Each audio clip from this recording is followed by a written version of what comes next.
최근 한반도는 긴장감이 고조되고 있으며 이에 따라 글로벌 경제 분석기관 블룸버그 이코노믹스는 한반도 전면전 가능성과 그로 인한 피해를 예측한 분석을 발표했습니다. 이 기관은 복합적인 변수를 반영한 집합 모델 분석을 통해 전쟁 가능성은 낮지만 결코 무시할 수 없는 위협임을 지적했습니다. 특히 전면전 발생 시 수백만 명의 사망자가 발생하고 경제적 피해는 4조 달러 약 5,527조 원에 이를 것으로 추산되었으며 전쟁 첫 해에만 국내 총생산이 약 4% 감소할 것이라고 예측했습니다. 이러한 피해는 우크라이나 전쟁으로 인한 손실의 2배를 넘는 수준으로 전 세계 경제에 심각한 영향을 미칠 것으로 보입니다. 이러한 상황 속에서 대한민국은 위협에 대응하기 위해 혁신적인 방위 체계를 마련해 주목받고 있습니다. 그 중심에 있는 것이 바로 현무-5 탄도미사일입니다. 이 미사일은 기존 탄도미사일의 개념을 뛰어넘는 괴물급 무기로 국회 국방위원회 국정감사에서 일부 성능이 공개되면서 전 세계를 놀라게 했습니다. 현무-5는 길이 20m,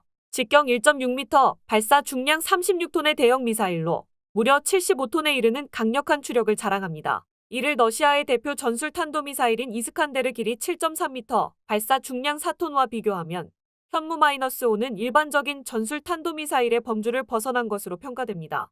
또한 이 미사일의 성능은 미국의 ICBM 대륙간 탄도미사일 미니트맨-3 길이 18m, 발사 중량 35.3톤과도 비슷한 수준으로 대한민국의 첨단 기술력을 실감케 합니다. 현무-5는 단순한 크기와 출력에서만 뛰어난 것이 아닙니다. 국방과학연구소는 현무 탄도미사일을 기반으로 한 극초음속 미사일을 개발 중이며 올해 중으로 실험을 진행할 예정입니다. 극초음속 미사일은 마하 9 이상의 속도로 날아가며 초속 6.8km로 목표물을 향해 빠르게 이동합니다. 이는 요격이 거의 불가능한 속도로 적의 방공망을 무력화할 수 있는 강력한 무기로 평가받고 있습니다. 상층 대기권에 진입한 후 탄두가 분리되어 마하 10까지 가속하며 타격력을 극대화하는 이 무기는 핵탄두를 장착할 경우 지하 벙커와 같은 목표물도 관통할 수 있습니다. 한국의 방위산업은 이처럼 세계적인 수준으로 도약하고 있으며 극초음속 무기 개발에도 박차를 가하고 있습니다. 당초 2030년을 목표로 설정했던 중장거리 무기 전력화를 2028년까지 앞당길 계획이며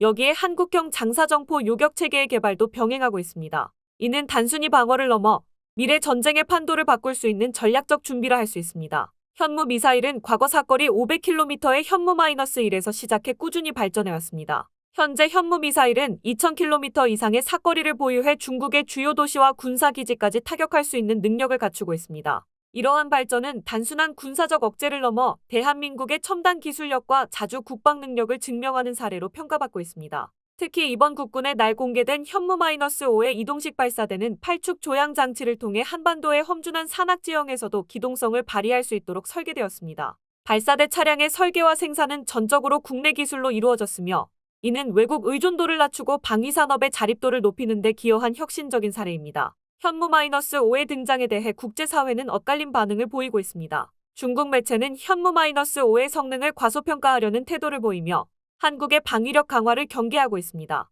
반면 미국은 한국을 극초음속 미사일 개발의 유력 국가로 인정하며 이러한 기술력을 주목하고 있습니다. 한국은 단순히 공격 무기를 개발하는 데 그치지 않고 적의 극초음속 무기에 대응할 방어 체계 개발에도 힘쓰고 있습니다. 이는 대한민국이 자주 국방의 기틀을 마련하며 국제사회에서 더욱 강력한 안보 주체로 자리 잡아가고 있음을 보여줍니다. 현무-5는 단순한 무기 체계를 넘어 대한민국의 자부심과 기술력의 상징으로 자리 잡았습니다. 적국의 위협을 억제하는 강력한 방패가 되는 동시에 한국이 세계 방위산업에서 중요한 역할을 맡게 되는 계기가 될 것입니다. 대한민국은 앞으로도 이러한 기술적 진보를 통해 국민의 안전을 지키고 세계 속에서 자랑스러운 국가로 자리매김할 것입니다. 현무 미사일은 고고도와 중고도에 따라 각각 탄도미사일 형태와 순항미사일 형태로 운영될 수 있도록 설계되었습니다. 당초 우리 군은 사거리 5000km 내외의 모든 목표물을 타격할 수 있는 현무 미사일 도입을 마지막으로 삼으려 했으나 최근 북한이 전술핵 탄두를 탑재할 수 있는 신형 전술미사일과 초대형 방사포를 공개하면서 대응의 필요성이 높아졌습니다.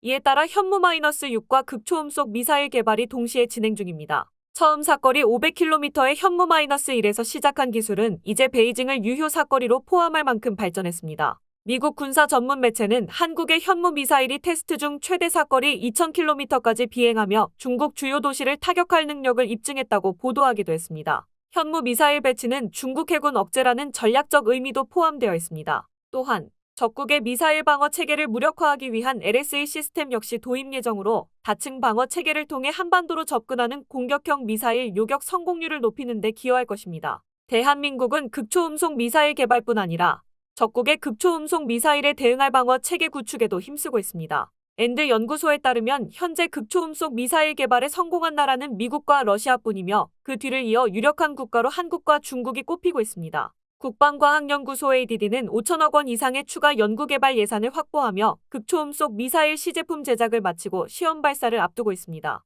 특히 현무-5는 핵무기를 보유하지 않은 국가가 핵보유국과 맞서기 위해 개발한 기술의 집약체로 기존 무기의 한계를 뛰어넘는 혁신적 무기로 평가받습니다. 국군의 날에 선보인 현무-5는 이동식 발사대 TEL까지 포함하여 완벽한 기동성과 은닉성을 갖췄습니다. 현무-5의 이동식 발사대는 국내 기술로 완전 자립화되었습니다. 카이가 개발한 이 대형 트럭은 8축 조향 기능을 통해 한반도의 험준한 지형에서도 뛰어난 기동성을 발휘합니다. 이로 인해 미사일 위치 은폐가 용이하며 적군의 탐지와 추적이 더욱 어려워졌습니다. 발사대 차량은 회전 반경을 줄이기 위한 특수 설계를 통해 좁은 공간에서도 기동할 수 있도록 설계되었으며 이 과정에서 방탄 처리와 화생방 방어 기능까지 갖추게 되었습니다. 중국은 현무-5의 성능을 의식하며 이를 평가절하하려는 시도를 보이고 있습니다. 현무 미사일의 사거리가 중국 주요 도시를 포함한다는 점에서 긴장감을 느낀 중국은 자국 언론을 통해 오보를 내보내며 이를 과소평가하려 하고 있습니다. 그러나 이러한 왜곡된 보도와 달리